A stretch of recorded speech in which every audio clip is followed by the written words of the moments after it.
Hi, Year 10. This is another video about the Religion, Peace and Conflict unit. Look, it's pink. How exciting. Um, this is the first lesson after Easter. So I'm still trying to do a video for every lesson that we should be having while we're off. Hope everyone's well and happy. So this is the first video for after Easter, and it's the last one in this unit, not the last one in this unit, but the last one in the unit that looks specifically at war and the rights and wrongs of war. We've kind of covered all the major theories about war, but this is just kind of an extra about war. Just to give you the information, the rest of the unit will look at things like that forgiveness, things about how to make peace, and it looks at the issue of social justice, which is a little bit outside of war and peace, really, but it's included in this topic. So here's the topic for today. The title for today: how can I work out what different kinds of Christians would think about technological warfare and apocalyptic warfare? Now, one of the most important things is these two terms, technological warfare and apocalyptic warfare, because these are words that they include on the specification, so you need to know what the words mean. But the words actually are kind of code words for particular kinds of war that you probably will be aware of. At least one of them you'll definitely be aware of already. So we're going to look at what these two things mean, what these two kinds of warfare are. And when I say what different kinds of Christians think, we're going to look more like we did in the essay you've just done, the 15-mark question you've just done. We're not going to look at, a liberal Protestant, conservative Protestant, and so on and so on. We're going to look at the different theories about war. So pacifists, just war theory, Christian realism, holy war, all that kind of thing. But we'll get there in a minute. So what we're going to do first of all is look at what technological and apocalyptic warfare are. So we'll start with apocalyptic. I don't know why I've got them in the opposite order there, but we're going to start with so apocalyptic warfare. This is the slide that I would have put up on the if we had actually had the real lesson. Apocalyptic warfare means nuclear warfare. Why is it called apocalyptic? Well, apocalyptic apocalypse is to do with the end of the world. So it means warfare that causes catastrophic results, widespread destruction, stuff like that. So it's very, very devastating weapons, and there's no more devastating weapons than nuclear weapons. So we're going to look at whether it's ever right to use nuclear weapons in a war. I've got a photo there on the board of Hiroshima, one of the places where the nuclear bombs were used in Japan. The Americans dropped the nuclear bombs. The only time nuclear bombs have been used in war in history were dropped on Hiroshima, the cities of Hiroshima and Nagasaki in Japan. Now, there's a video there. I'll put that video link, that link to another YouTube video, in below the description so you can watch it. It's just about what happened when the US dropped the nuclear weapons, and some of the arguments that people gave for or against using the nuclear bomb in that situation. And so obviously the question is, can we ever use nuclear weapons? Now, along with, I will put a link to this reading, but there's a reading that goes along with this lesson, and the reading has, one side of the reading is about nuclear weapons, apocalyptic warfare, and the other one is about technological warfare. So what I want you to do when you read the reading is just basically read it and highlight anything that says, well, nuclear weapons could be a good idea, and then anything that says nuclear weapons could be a bad idea or a bad thing. You can't use them. I'm just going to read through a little bit of it here with you, but you should have this in your hands. You really need to have a copy of it for this lesson. So it begins by just saying what nuclear weapons are, and the fact that nuclear weapons, are more destructive than any other kind of weapons. They can wipe out whole cities and perhaps even whole countries. It has a few facts about the nuclear bombs that were dropped on Hiroshima and Nagasaki in 1945. So, 129,000 people were killed immediately by those bombs. 200,000 were killed eventually because of the long-term effects of those bombs. Radiation left by the bombs affected unborn children. It meant people were born with birth defects because of the radiation left by the bombs, and so on and so on. Now, in terms of the arguments that for using nuclear weapons, well, some people think that dropping the nuclear bomb was a good thing because it caused an immediate end to Japanese resistance in the Second World War. So If we take it that you would argue that was a war that was necessary for America to win, then you might say, well, the best thing to do is end that war really quickly. And some people have even argued that although the nuclear bomb killed thousands of people, hundreds of thousands of people, there might have been more deaths eventually if they hadn't been dropped. So say if they hadn't dropped the nuclear weapons, it may have taken 4 or 5 years for the Japanese to surrender, and in that time millions of people could have died. So that's the usual reason given, is that in the end it brings less suffering. What about the arguments against? Well, obviously, the big thing is just the sheer amount of destruction that they cause. They cause a huge amount of destruction, obviously, and that's caused many people to be against them. So you've got Pope John in 1963 said, "It is impossible to conceive of a just war in a nuclear age." So in other words, if countries have got nuclear weapons or are going to use nuclear weapons, then there can never be a just war. Probably the two things that you look at there are avoiding civilians, because it's impossible to avoid civilians with nuclear weapons. They're so devastating, you're inevitably going to kill civilians. And also necessary force. One of the rules of just war theory is that you should only use the amount of force you need to win the war. So that's more debatable, because some people might say, well, in some situations you'd need to use that much force to win the war, but most people would argue that nuclear weapons are using an unnecessary amount of force when you could win it without so much destruction. So this has made a lot of Christians opposed to nuclear war. Just right at the bottom there, I've got some people are opposed to the use of nuclear weapons, but do not oppose the possession of nuclear weapons as a deterrent. I believe that's what Jeremy Corbyn, the leader of the Labour Party, said before the election, that he wasn't going to scrap the Trident nuclear weapons we have here in Britain because he wanted to use them as a deterrent, but he wouldn't use them as actually fire them. So that's the idea, that we have nuclear weapons in order to stop it as a deterrent, to stop other countries attacking us, because they will think, oh, if we fire our nuclear weapons at them, they'll fire theirs at us. So that's often the reason that governments have nuclear weapons now, is to basically be in a situation where no one wants to fire a nuclear weapon because they know that other countries would fire them back, which is an interesting point. Okay, so that is apocalyptic warfare. Just highlight your sheet. Okay, technological warfare. So when we talk about technology, with technological warfare, we're talking about the use of advanced technology to fight a war. And we're going to focus particularly on one thing, and that is the use of drones. So drones means using unmanned aerial vehicles that can be armed and operated remotely. So in other words, the armies, and the most famous army to use this is the USA, who've used them extensively, would be able to use armed drones that can fire missiles, but they can be remotely used. So they can be flown from far away. You could fly them from the military base, or you could even fly them from, if you were fighting a war in another country, you can fly them from your own country. You can operate them remotely from your own country. So that's what technological warfare is, the use of drones in war.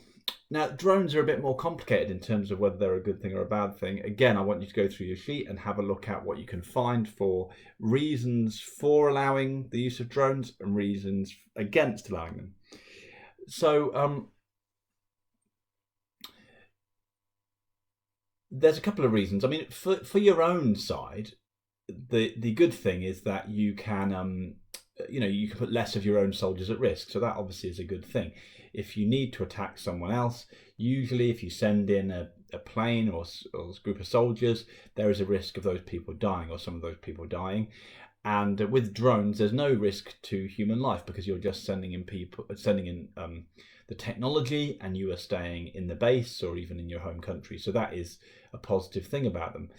Another thing about them is that they're supposed to allow what's called surgical strikes. Surgical strikes means attacks on specific military targets that are very precise. The idea is that by using these drones, these small unmanned aerial devices. You can kind of fly in precisely to the place where you need to target and attack that place and then fly back. Now, the idea there is that it's supposed to reduce unnecessary deaths caused by war.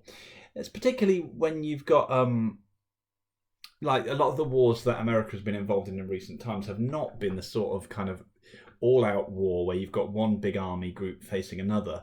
They have been more the case of America facing kind of terrorist groups who will attack and then kind of go into undercover in villages, into places where they can't be seen. So it's very difficult to target them without attacking civilians at the same time, because they will live amongst innocent civilians.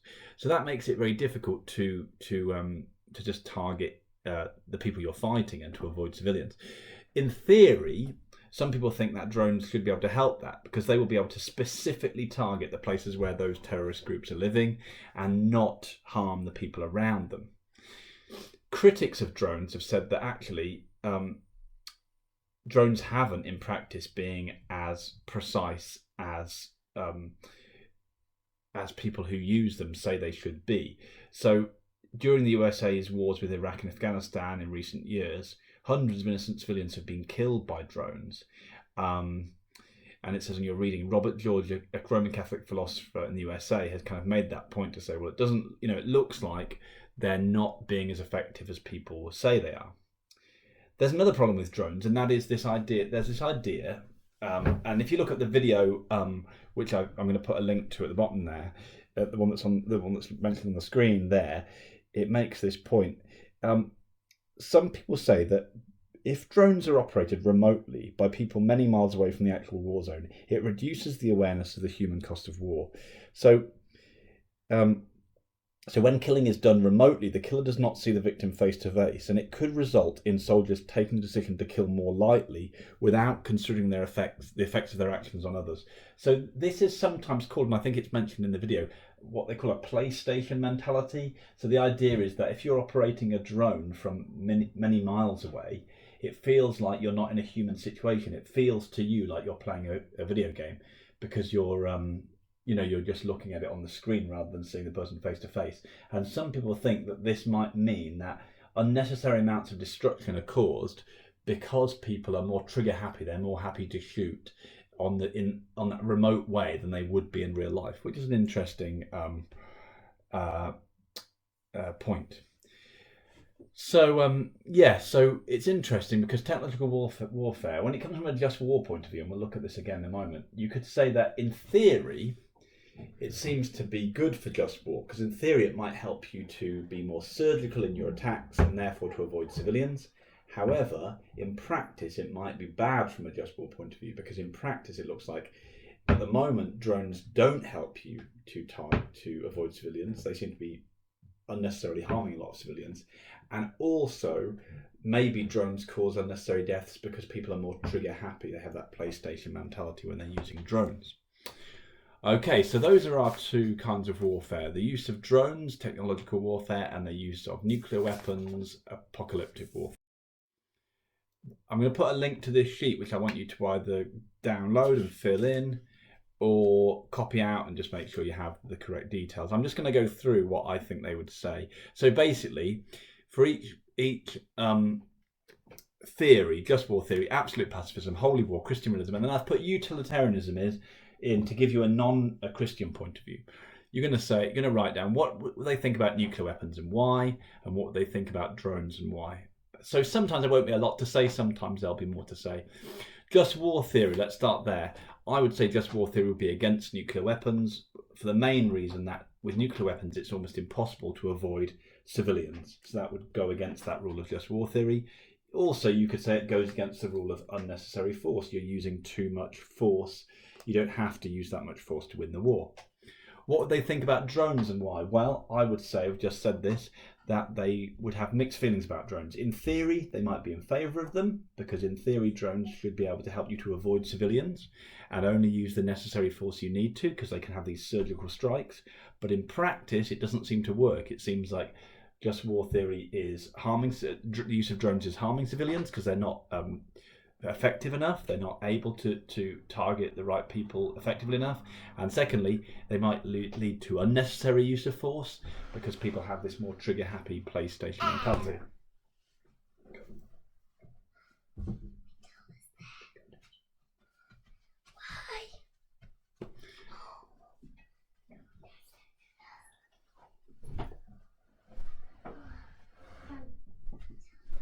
Okay, sorry about that. My daughter just came in the room, so I just had to pause for a minute.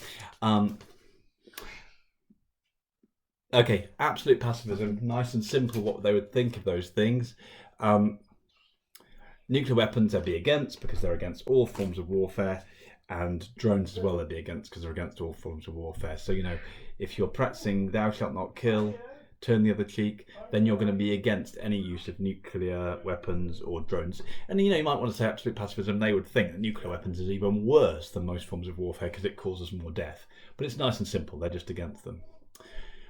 Holy war. Well, holy war is an interesting one. Obviously, there's nothing in the Bible about nuclear weapons or about the use of technology in warfare. So you could never say that the use of that kind of warfare is commanded in the Bible. However, what you could say is that if people believe in holy war, there's lots of things in the Bible where God commands quite brutal forms of warfare. He seems to be quite unforgiving in the kind of warfare he allows. With the quotes that we've seen, you can see that he allows, he promotes kind of warfare where all the opposition are killed and no mercy is given. So from that point of view, if you believe that a war was commanded by God, you may feel that any form of weapons that are effective might be useful. For Christian realism, they're going to have a similarly across the board thing to say about these two forms of warfare. So Christian realism would think that nuclear weapons are fine and that use of drones are fine if they're effective. Because remember, Christian realism says that the pacifism of Jesus is a good thing, but that we shouldn't practice that pacifism now. We should practice it only in the world to come, when Jesus returns and makes everything peaceful on earth. Then we should be pacifists.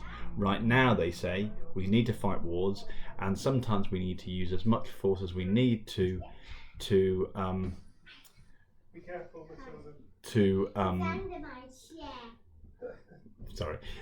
we might need to use much force as we need to win those wars. So they would say, Christian realists would say, if you need to use nuclear weapons to win the war, that's fine. If you need to use drones to win the war, that's fine, because in the current world we live in, we just have to do what we need to do to win the war. We don't need to think about what's right and wrong when it comes to winning wars. Okay, last one, utilitarianism.